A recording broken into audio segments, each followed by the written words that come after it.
Conversations on War, its very first edition. General Devendra has already set the stage for what will follow for the next 2 days. What I will do is I'll try and explain the need for Ran Samvad, why we are holding this particular seminar. The idea for Ran Samvad was based on my observation and experience for the past almost 2 years, and it essentially stems from 3 major facts. First, I thought that the focus of the armed forces needs to be on war, warfare, and war fighting. We need to focus upon this important aspect. War, as a broader state of armed conflict, warfare refers to specific methods, tactics, and strategies used in conduct of war, and war fighting is the application of military tactics and technologies to achieve the objectives of warfare, of war, campaign, or a particular battle. It's a bread and butter. We normally dwell upon geopolitics, diplomacy, international relations, geoeconomics, and such subjects. These are important for national security. But I think these are also sometimes distractions and take us away from our real job. We must focus on our primary job, and it's been my attempt for the past almost 2 years to reshape this dominant narrative in the armed forces on the basic job of war, war fighting, and how this is going to happen in future. So this is one of the reasons. The second is, I think, the change which I wanted to bring about is the participation format. You must have noticed the lead speakers in all these seminars which we used to hold earlier used to be veteran officers, and the audience used to be serving officers. I wanted to reverse this trend. I wanted the senior veteran officers to be on the listening side, and people who are practitioners of war, warfare, to be speaking about it. Not that we don't value the contribution of veterans. We value their contribution immensely. But the idea of Ran Samvad is to create space for actual practitioners, the young and the middle-level officers, and encourage them. Today's generation is much more aware about technological advancement, and technology influences tactics and even strategy. It's, I think, necessary to hear their point of view. We need symphony. We need some kind of an harmony between old and the new ideas which are tempered by experience of the veterans. Ran Samvad must encourage debate, for which free flow of ideas, debate and dialogue, I think, is a must.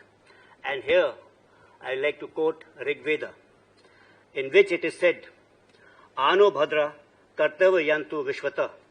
That means, let noble thoughts come from all directions, from all sides.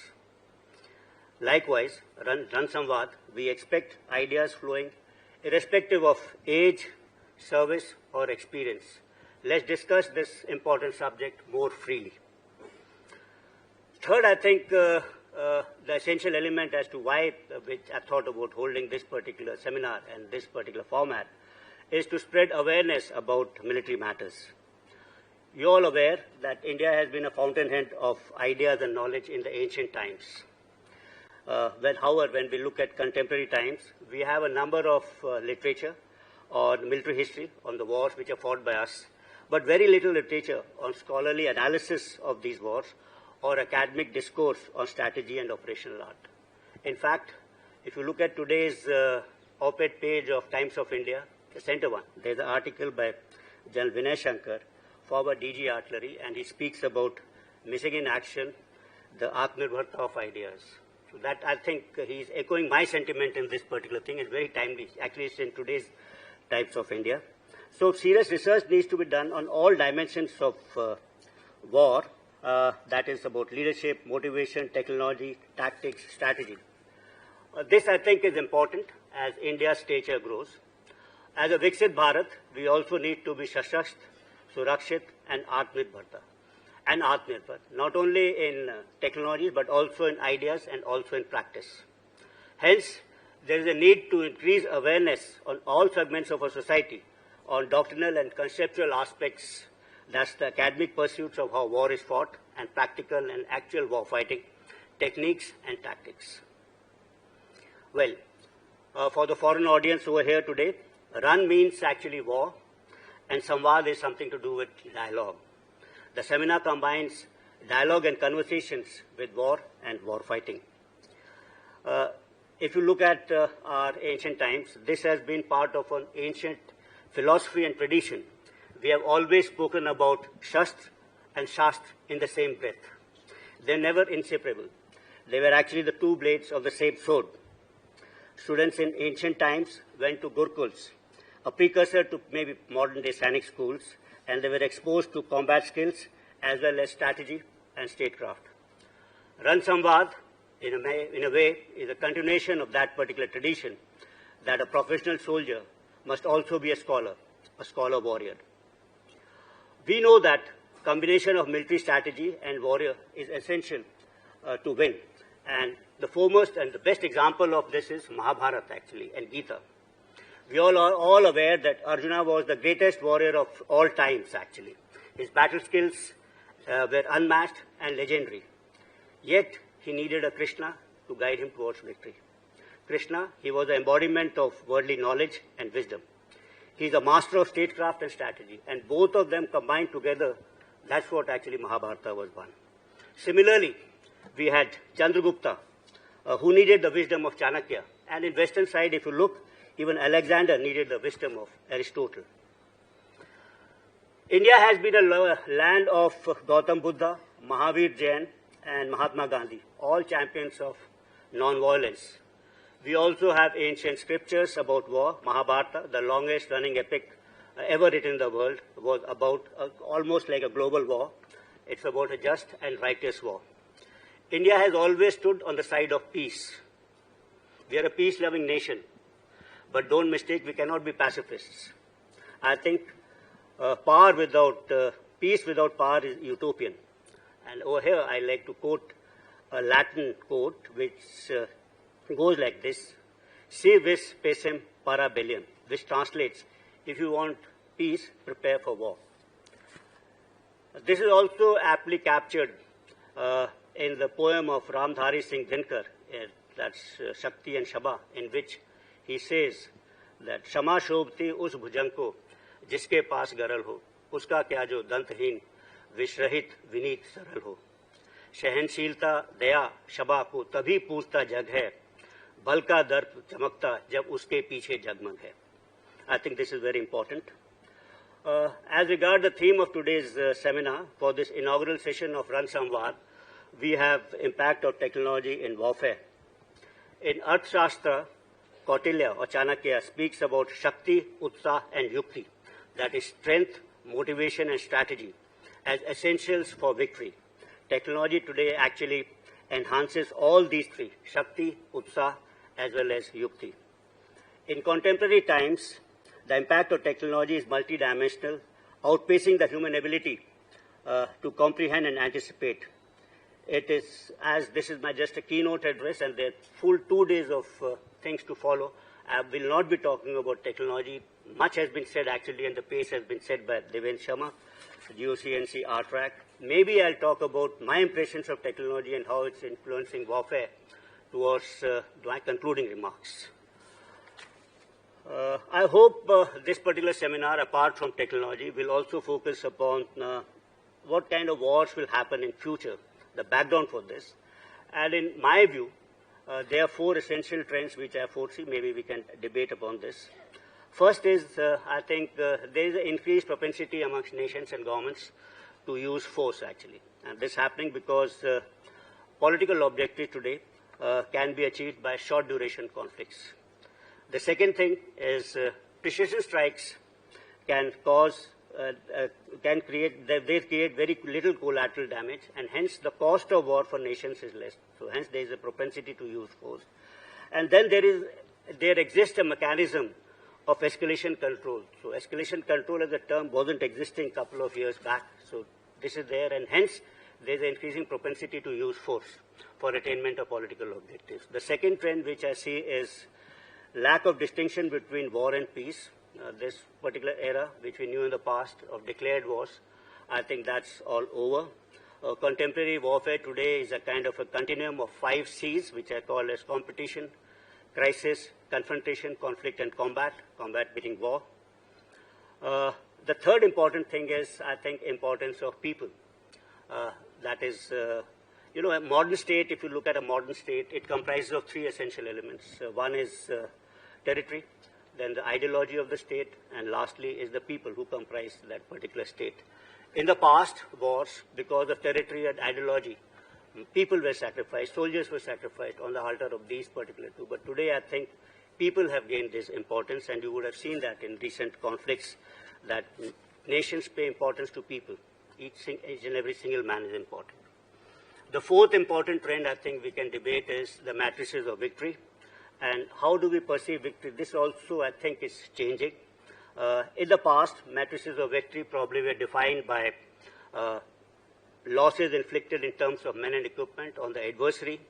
It could be defined in terms of prisoners of war captured. In 1971, we had these 95,000 Pakistanis captured. We could be about loss of territory or gain of territory, or loss of strategic assets or of national symbols, like Queen Elizabeth in World War II, a big ship that are lost. But in today's warfare, probably the new matrices of warfare or victory are, say, speed and tempo of operations. That could be one. Effects of long-range precision strikes, including PSDA. I think that their impact is getting more and more important. The impact is physical as well as psychological. And the third important matrix of victory, which I think is display of sophistication and superiority in all domains to the adversary. So that will lead you towards achievement of understanding of this particular victory. And maybe, even superior narrative actually. Since it's about notion of victory, then probably narrative building also becomes important. And it's the job of armed forces, I think, to create facts on ground. And it's based on these facts that narratives can be created.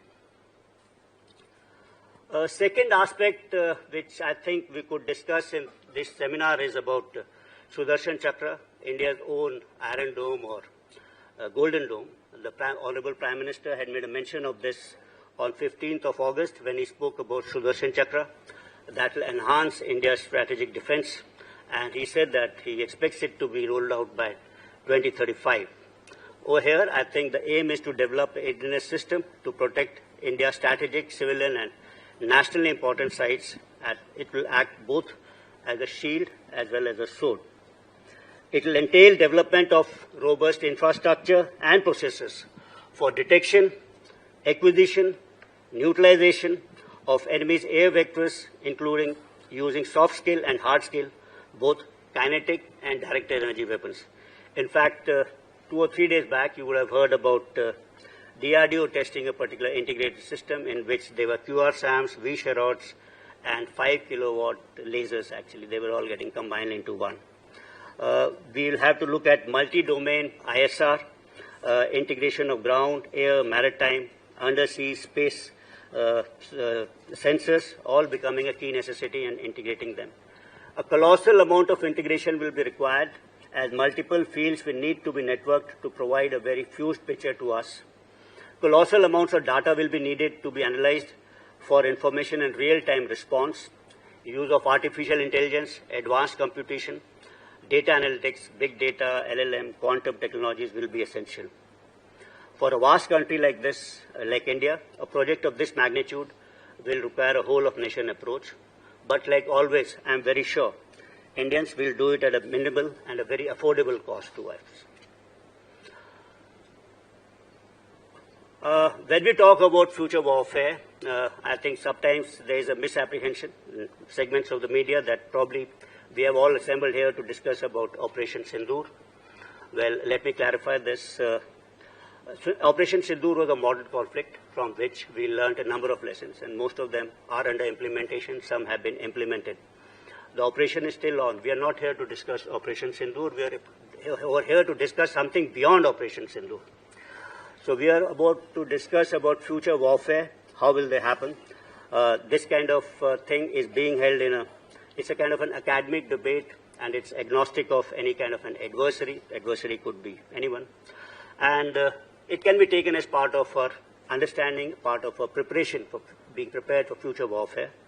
And over here, talking about preparation, I would like to quote again Benjamin Franklin, who famously said, "By failing to prepare, we are preparing to fail." And hence, the need for Ran Samvad. As part of my concluding remarks, I would like to say that we are all in a race. All the militaries of the world are actually in a race. We are running a 400 meters on an athletic track, and the one who is running faster will lead tomorrow. But it's not only the race on one particular track. Actually, some of them who are running faster are jumping onto the next orbit. And we don't want to lag behind in the race in this particular orbit, and neither do we want to be away from orbit. We want to be there along with the advanced militaries of tomorrow. And we cannot afford to be left behind. So we have to be part of the third revolution in military affairs with modern militaries and developed nations. To win tomorrow's war, we need not one scholar warrior. Actually, we'll require hundreds of scholar warriors, and we don't need one Chandragupta, one Ashoka, or one Shivaji, hundreds of them. And there is no escaping that. Shastra and Shastra, they all have to be studied together. And toward the end, all that remains for me is to thank the Army, especially GOC&C RTRAC and Commandant Army War College for meticulous conceptualization of this seminar. I look forward to a meaningful discussion and a detailed report of the seminar. I'll be here for the next 2 days, formally and informally, to continue forward these discussions.